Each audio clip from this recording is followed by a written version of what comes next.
Está começando mais um programa Hora Extra e nesta edição você confere as seguintes notícias. Animais de estimação já são bem-vindos em alguns ambientes de trabalho. O hacker, que tem fama de mal, pode proteger as informações das empresas. E no bloco de entrevistas, o juiz César Silveira fala da experiência bem-sucedida na Vara do Trabalho da cidade de Goiás. A unidade é referência na solução de processos por meio da conciliação. O Hora Extra está começando agora.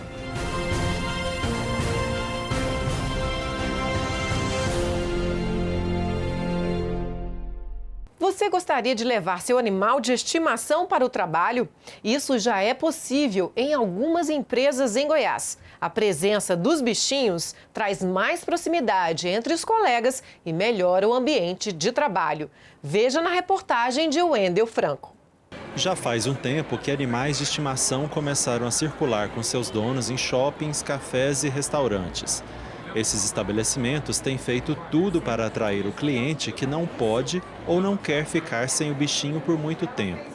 Pouco a pouco, os pets também vão ganhando espaço no local de trabalho dos donos. Em Goiânia, a presença dos animais de estimação no ambiente corporativo já é uma realidade. Algumas empresas que possuem estrutura física mais adequada têm permitido que seus empregados levem os bichos para o trabalho. Esta agência de publicidade tem entre seus colaboradores 2 cachorros da raça Border Collie, a Sansa e o John, que é cego e surdo. A publicitária Luísa Pérez, dona da Sansa, leva o animal para o trabalho pelo menos 2 vezes na semana. Ela contou como foi a aceitação entre os colegas. Mas a maioria das pessoas gostam muito, brincam, abraçam. É uma forma até de distração, de alívio para o ambiente, né? Porque às vezes você tá num momento ali de muita coisa, muitos afazeres e é uma válvula de escape, né? Você vai brincar com eles, faz um carinho, sempre. Então, foi uma forma que a gente viu que era alívio aqui dentro. Por isso que todo mundo gostou disso. Além de melhorar o bem-estar do funcionário, a presença do animal pode trazer benefícios para a empresa. O diretor-presidente da agência de publicidade, que acolheu a Sansa e o John, destacou as vantagens proporcionadas pela convivência com os cachorros. Com a vinda do John e da Sansa aqui, nós temos momentos em que eles participam. Eles têm um momento de estar conosco. Claro que durante o dia, nós temos um dia muito tenso, muito preocupante, decisões, planejamentos, ideias, projetos para serem realizados. E os cachorros não tomam tempo, não tomam espaço e não tomam mão de obra. Eles são extremamente companheiros, alegram o ambiente, todo mundo brinca, todo mundo se consolida nesse relacionamento de trabalho. Então nós temos o ambiente mais harmônico e o ambiente onde nós podemos aqui ser mais um pelos outros. E os cachorros fazem parte desse ambiente, totalmente um ambiente amistoso, sem estresse, sem pressão.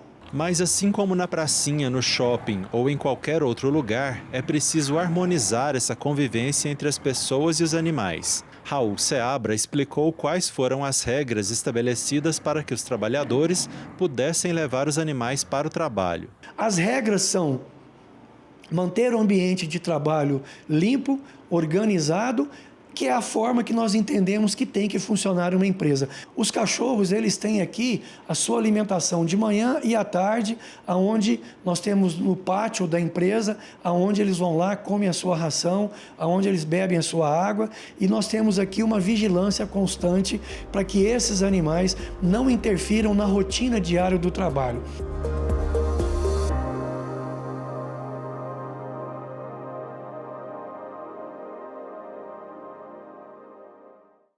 O que te vem à cabeça quando você ouve a palavra hacker? Invasão de internet? Vírus? Roubo de informação? Na reportagem de Lídia Neves, você vai descobrir que o hacker pode, na verdade, proteger as informações das empresas. A tecnologia facilitou a vida no século XXI. Com a internet, tudo ficou mais fácil e rápido. Nem precisa mais sair de casa para pagar boletos ou fazer compras. Está tudo na palma da mão, a um clique, online em tempo real. Mas toda essa facilidade trouxe também o medo de ter seus dados roubados ou infectados por esses vírus que circulam na internet. Por isso, muitas empresas têm buscado profissionais de tecnologia para garantir a segurança da informação.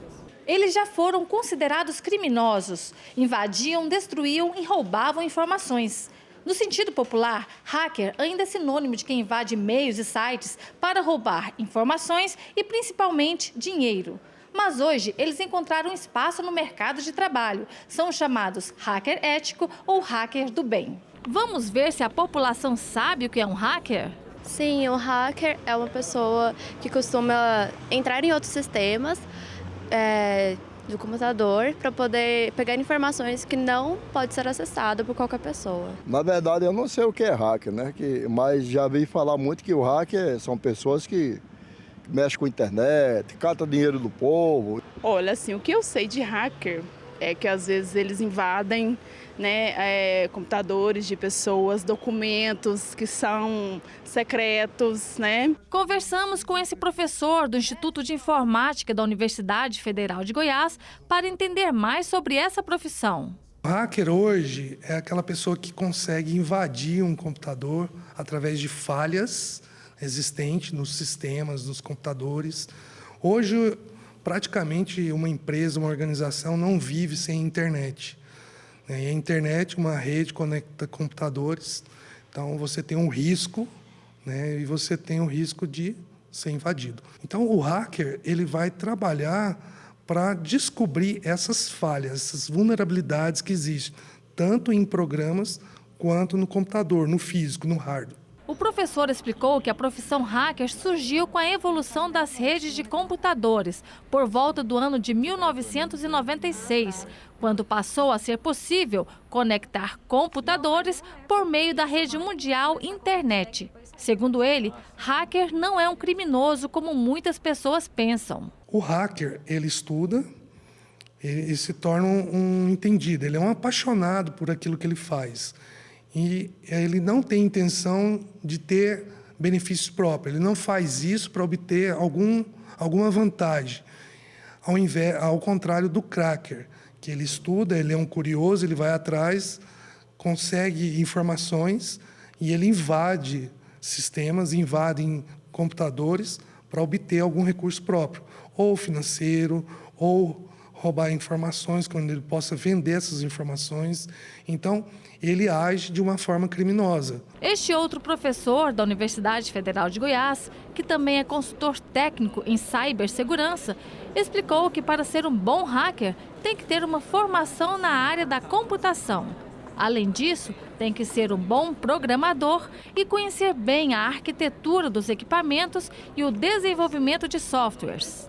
Então, o hacker ele deve desenvolver competências que são técnicas, conforme mencionei inicialmente, e outras competências que estão relacionadas com os hábitos e costumes das pessoas a utilizar essas tecnologias e os recursos que, em geral, são disponibilizados nos nossos equipamentos. A exemplo dos celulares, dos smartphones. Agora que sabemos que tem o hacker do mal e o hacker do bem, confira algumas dicas dos especialistas para empresas e usuários não caírem nas armadilhas do hacker malicioso. Fortalecer senhas utilizando letras maiúsculas e minúsculas, números e símbolos. Ter o hábito de fazer logout de aplicativos e sistemas após a sua utilização. Não utilizar o Wi-Fi de shoppings ou de outros lugares públicos. Antes de baixar aplicativos, verificar que tipo de permissões você dá para aquela empresa. Baixar aplicativos no celular somente pelas lojas oficiais, Apple Store ou Play Store. E as empresas investirem em tecnologia de proteção, por exemplo, contratando hackers do bem. No próximo bloco, o juiz César Silveira fala da experiência bem-sucedida na Vara do Trabalho da cidade de Goiás. A unidade é referência na solução de processos por meio da conciliação. Voltamos já!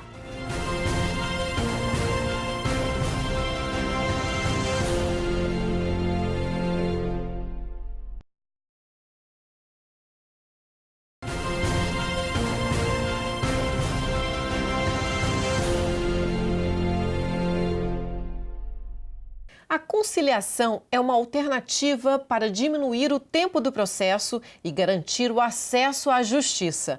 O juiz é o pacificador social, a pessoa que ajuda a resolver os conflitos entre as partes. O nosso convidado de hoje é o juiz do trabalho César Silveira, que vai falar da experiência bem-sucedida na Vara do Trabalho da cidade de Goiás. A unidade é referência na solução de processos por meio da conciliação. Doutor César, seja bem-vindo novamente à Hora Extra. Muito obrigado. Para mim é uma honra estar aqui, principalmente falando de um tema que me é tão importante. Doutor César, então conta pra gente qual que é o segredo para um índice de conciliação até julho desse ano de mais de 80% na Vara do Trabalho de Goiás. Não tem segredo nenhum, Fabiola. Tudo é você simplesmente verificar qual é a razão da existência da Justiça do Trabalho. E eu tenho para mim que a razão da existência da Justiça do Trabalho é exatamente solucionar os conflitos que são submetidos à sua apreciação. E entendo que a melhor forma de se resolver os conflitos que são submetidos é através da autocomposição, aquela forma de solução em que as próprias partes, através de diálogos, de conversas, de possibilidade de expor os seus problemas perante o judiciário, chegam a um ponto comum e tentam resolver a situação. É importante, principalmente, a utilização de uma série de técnicas de conciliação. Por quê? Porque normalmente as partes chegam com um espírito de litigiosidade. Elas estão demandando. Então cabe ao conciliador, ao juiz, trazer às partes algumas técnicas que tentem aproximar as partes, tirando aquele aspecto de litigiosidade. É o que nós tentamos fazer lá na cidade de Goiás. Um índice de mais de 80% de processos conciliados na Vara do Trabalho de Goiás exige a participação, a colaboração dos advogados que atuam na unidade? Eu não tenho a menor dúvida que sim. Os advogados são importantíssimos para que se atinja essa... Normalmente, a gente tem que respeitar a função do advogado como profissional do direito, como ele, na realidade, ele é um trabalhador, não é isso? Que busca também sua fonte de sustento nos honorários advocatícios, mas principalmente na Vara de Trabalho de Goiás, e aqui eu rendo uma homenagem aos advogados lá da Vara de Trabalho de Goiás, porque eles auxiliam substancialmente o trabalho da Vara. Eles são absolutamente conscientes de que existe a importância de se resolver o conflito, também o psicológico, não apenas o conflito, vamos dizer assim, financeiro que existe ali. Porque a maioria das causas, Fábio, é interessante a gente verificar isso, a maioria das causas, o conflito não se prende àquele valor que está sendo pedido em decorrência de uma parcela ou outra parcela. Existe, muitas das vezes, um conflito muito mais oculto, né, que os especialistas chamam da lide psicológica, né, que às vezes você tem que começar a conversar com as partes, deixá-las bem à vontade, para que devagarzinho você procure detectar qual é aquele conflito e, resolvendo na conciliação, você resolve o conflito por um todo, diferentemente da jurisdição. Se você me permitir, eu te dou um exemplo.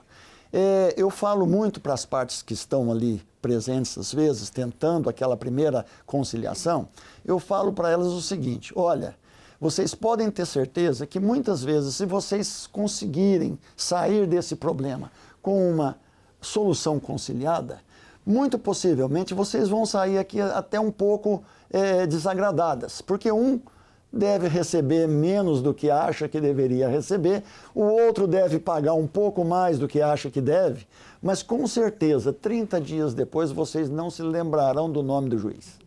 Ao passo que, uma vez que vocês coloquem na mão de um terceiro a possibilidade de julgar o seu processo, o que vai acontecer? Esse terceiro, o juiz, ele vai ter que julgar de acordo com as provas que estão nos autos. E ele vai ter uma verdade dele, que é a verdade processual, decorrente de todos aqueles elementos de convicção que existem nos autos. Perfeito? O que acontece? Assim que o juiz proferir a decisão, você pode ter certeza que aquele que perder nunca na vida vai esquecer o nome do juiz. Isso ajuda muito a quebrar aquela expectativa que as partes entram na audiência. Bom, o senhor está falando dos benefícios da conciliação de uma maneira muito interessante de se ouvir. Então, o maior benefício seria a realização do consenso entre as partes. E qual o papel do juiz nessa pacificação do conflito? Você falou a palavra certa. Acredito que, para pacificar, a melhor forma de se pacificar a solução de um conflito é através da composição. Você sabe, obviamente que não é o nosso tema, mas rapidamente, nós temos várias formas de solução de conflito previstas na legislação. Desde a autotutela, que é aquela primeira forma de você resolver o seu conflito. Como que foi, Fabiola? Lembra quando você estava com o pirulito na mão e o seu coleguinha pegou o pirulito de você? O que você fez? Você foi lá e tomou o pirulito dele, autotutela. Eu diria mais ou menos assim. Não é a forma como a gente deve resolver. O Estado coloca à disposição do cidadão a jurisdição, ou seja, dizer com quem está o direito. Perfeito?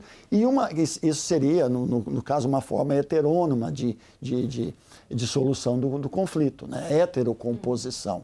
Um terceiro é que vai decidir a causa. E a autocomposição, ela é mais importante porque é exatamente as partes colocando as suas versões, colocando os seus dilemas, tendo oportunidade de falar. O juiz tem que ter paciência para ouvir as partes, entender os seus problemas. E às vezes a gente gasta muito mais tentando uma composição do que nós gastaríamos para dar uma decisão, porque às vezes a matéria se restringe a 1, 2 tópicos. Mas o produto daquele esforço é muito mais, para mim, valorizado com a composição amigável. Certo, doutor César. Nós vamos agora à pergunta do advogado Altair Gomes, que também trabalhou com o senhor lá em Iporá. Doutor Sua última Altair, vara do trabalho.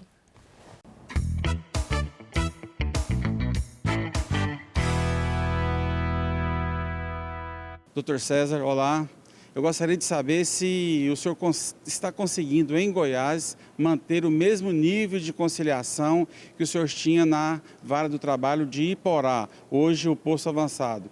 E eu gostaria de saber também se lá o senhor tem aquela rapadura que incentiva o pessoal a fazer o acordo.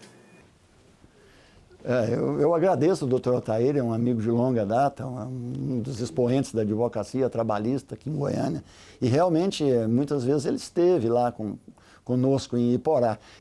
Estou realmente utilizando na vara de trabalho de Goiás as mesmas técnicas que eu usava na vara de trabalho de Iporá, onde permaneci por 18 anos e só tive que sair por algumas questões pessoais. Inclusive, doutor Altair, a técnica de eventualmente separar as partes, Fabiola, e os seus advogados, para que a gente possa ter uma conversa um pouco mais, vamos dizer assim, diferenciada com cada parte especificamente. E a rapadura se encontra lá, porque ela ajuda muito no alcance dos acordos. Para adoçar um pouquinho. Para adoçar um pouco o ambiente. Tá certo, doutor César. Nós vamos agora para um rápido intervalo. Hoje estamos conversando com o juiz do trabalho, César Silveira, sobre a conciliação e o acesso à justiça. Não saia daí, voltamos já.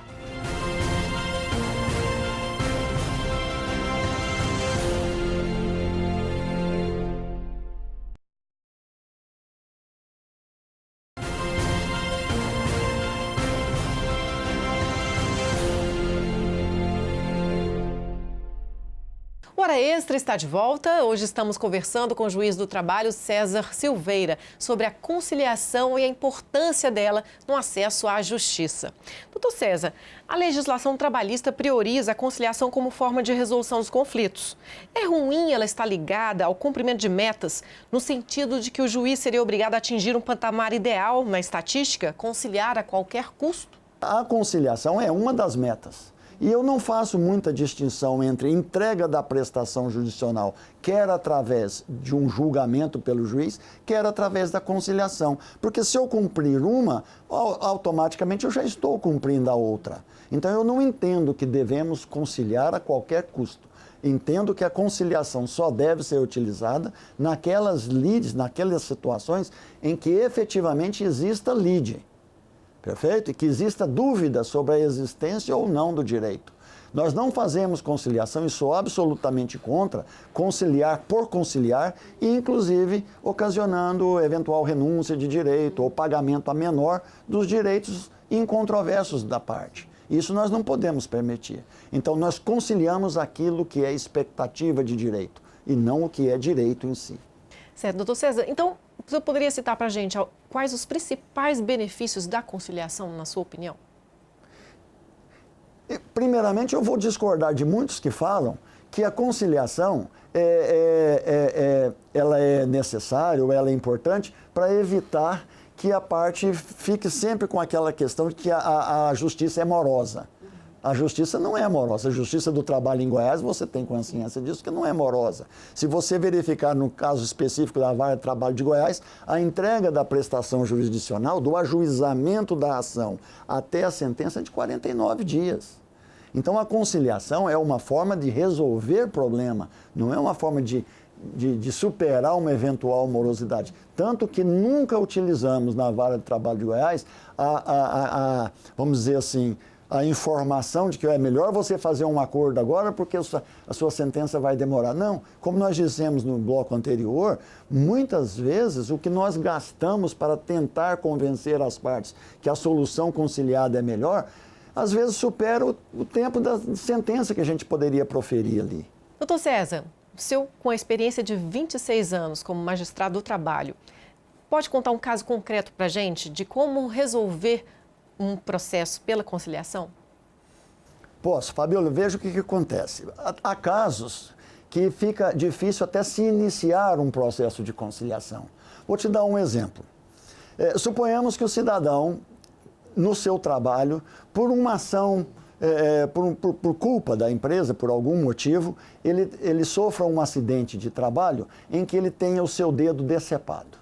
Isso é muito comum, nós já julgamos inúmeras ações dessa natureza. Então, o cidadão ajuiza uma ação de indenização por danos morais contra o seu empregador, porque ele quer uma indenização por ter perdido o seu dedo. E, de repente, postula ali uma verba, vamos dizer, hipotética, de R$1 milhão. Perfeito? O empregador em defesa, a par de achar que não deve pagar, que não tem culpa, mas efetivamente a sua culpa ficou ali ainda ou presumida ou demonstrada, ele chega com zero intenção de fazer algum tipo de acordo. Agora, como que você inicia um acordo de uma pessoa que acha que não deve e a outra que perdeu o dedo e acha que seu dedo vale R$1 milhão? Eu te pergunto, como que você iniciaria um acordo dessa natureza? É extremamente difícil. Então você tem que, primeiro, conversar com as partes, explicar algumas coisas. Primeira coisa é valorizar a perda do cidadão e informar para ele que R$1 milhão, muitas vezes, seria até pouco ou insuficiente para indenizar a dor moral que ele está sentindo pela falta.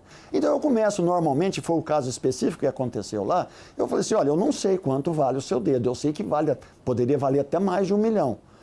Pode valer menos, pode valer mais. Uma coisa eu tenho certeza, ele vale menos do que o dedo do pianista do Roberto Carlos. Perfeito? Porque você vai poder trabalhar ainda com uma redução da capacidade laboral, você ainda vai poder trabalhar. Agora, o pianista do Roberto Carlos, ele não trabalha sem o dedo. Não sei quanto vale, mas o dele vale mais. Então você já começa a conversar. Você conversa com o empregador e explica para ele o que é o dever de indenizar, o que é perante a lei a responsabilidade do cidadão, responsabilidade civil, de que todos que causem prejuízo, mesmo por culpa, independente de dolo, tem que indenizar a pessoa que sofreu o prejuízo. Então você tem que começar a informar para ele que ele pode ser condenado, inclusive em R$1 milhão. Aí você já quebra aquela expectativa e você já tem alguma coisa para trabalhar. E o mais ali você vai conversando até chegarem a um valor que vocês entendem razoável. Ok, doutor César, nós vamos agora para a pergunta de um conciliador aqui da 18ª região, o Lauro Lustosa.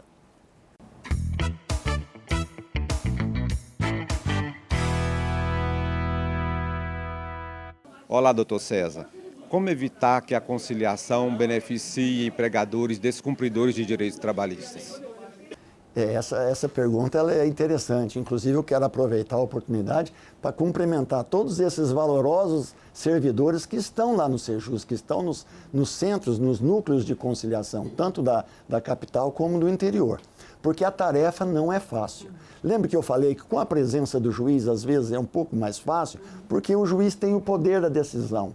Então ele pode aconselhar as partes um pouco mais. Então esse pessoal é muito bem treinado e eu tenho a grata satisfação de informar que o índice de conciliação que nós temos obtido no Sejusc é impressionante, graças ao trabalho desse pessoal. Agora, com relação a não tornar a conciliação como um prêmio para o mau empresário, nós temos que analisar que nós, assim como nós temos bons e maus empregados, nós temos bons e maus empregadores.